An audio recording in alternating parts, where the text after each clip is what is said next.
يا صباح السعادة، أهلا بيكم في قناة يومك مع مروة أحلى. ازيكم حبايبي؟ عاملين ايه؟ يا رب تكونوا بخير. النهاردة بقى هنعمل مع بعض حاجة جميلة جدا، هنعمل مع بعض شكشوكة. بصي كده سهلة وبسيطة، وهتنفعك بقى في غدا أو فطار أو في عشاء. ما شاء الله جميلة جدا وطعمها حلو قوي، مش قادرة أقولك طعمها جميل جدا. أول مرة أعملها ومش آخر مرة إن شاء الله. ما شاء الله زي ما انتوا شايفينها كده سهلة وبسيطة، وزي ما قلت لكم طعمها جميل جدا وطعمها غني بكل حاجة.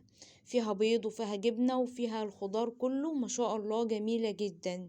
يلا بينا نسمي الله ونصلي على الرسول ونبدأ ونشوف هنعمل مع بعض أحلى وأجمل شكشوكة مع بعض ازاي. أنا كده عندي أول حاجة جبت طاسة حطيتها على البوتاجاز زي ما انتوا شايفينها كده. بعد كده جبت عندي معلقة من السمنة البلدي مليانة كده حلو. طبعا حطيتها عندي في الطاسة زي ما انتوا شايفينها كده، وبعد كده بقى هسيبها لغاية لما السمنة تسخن معايا كويس جدا. بعد كده بقى نزلت عليهم ببصلاية كبيرة متقطعة صغير اهي كده بالطريقة دي. وبعد كده هقلبها عندي في الطاسة لغاية لما البصلة ان هي تبدأ تدبل معايا، مش عايزاها تتحمر، يا دوب ان هي تدبل بس معايا بالطريقة دي وبالشكل ده اهو كده. ما شاء الله البصلة يا دوب دبلت معايا. بعد كده بقى جبت عندي حباية بطاطس كبيرة، قشرتها وقطعتها لقطع صغيرة زي ما انتوا شفتوها بالطريقة دي كده. يبقى انا كده نزلت بالبصل وبعد كده نزلت عليها بالبطاطس اللي انا قطعتها قطع صغيرة، وبقلب كده مع بعض كويس جدا لغاية لما البصل والبطاطس يتشوحوا مع بعض.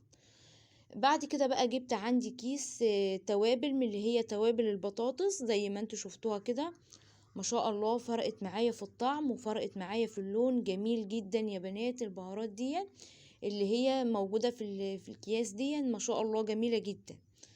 وبعد كده بقى نزلت عليهم بثلاث حبايات من الطماطم برضو متقطعين قطع صغيرة زي ما انتوا شفتوهم. بعد كده نزلت عليهم بربع معلقة صغيرة من الفلفل الأسود ونص معلقة صغيرة من الملح. وهبتدي بقى ان انا اقلب كل ده مع بعضه زي ما انتوا شفتوه بالطريقة دي.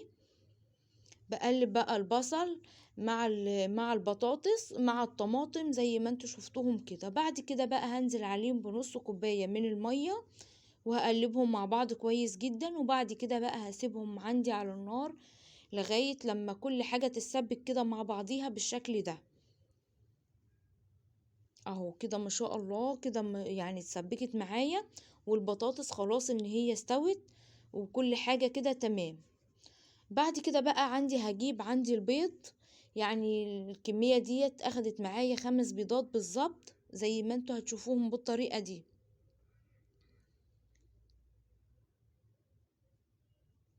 كده. ما شاء الله نزلت بالبيض. طبعا انا مش هقلب البيض مع البطاطس مع البصل مع كل ده، لا يا دوب بس انا بفرد بس البيض كده زي ما انتوا شفتوه بالطريقة دي. انا مش عايزة اقلبه خالص مع بعضه.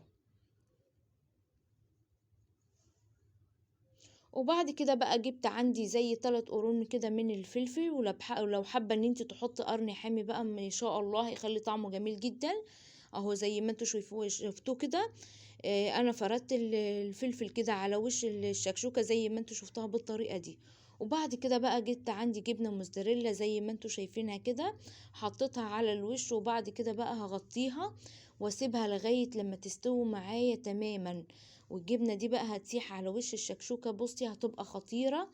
ما شاء الله طعمها جميل جدا، اول مرة اعملها ومش اخر مرة ان شاء الله اهو زي ما انتوا شفتوها بالشكل ده.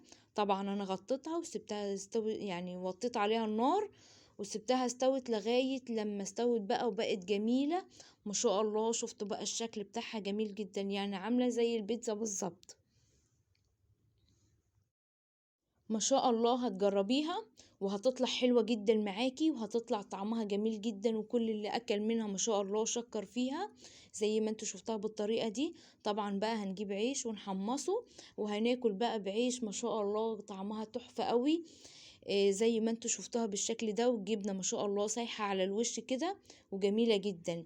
زي ما قلت لكم هتعملوها في فطار او غدا او عشاء، حلوة قوي وسهلة وبسيطة وما خدتش مننا وقت، في 5 دقايق بس عملناها. عايزة اقولك بقى لو اول مرة بتشوفي قناتي ياريت تشتركي في القناة وتفعلي زر الجرس.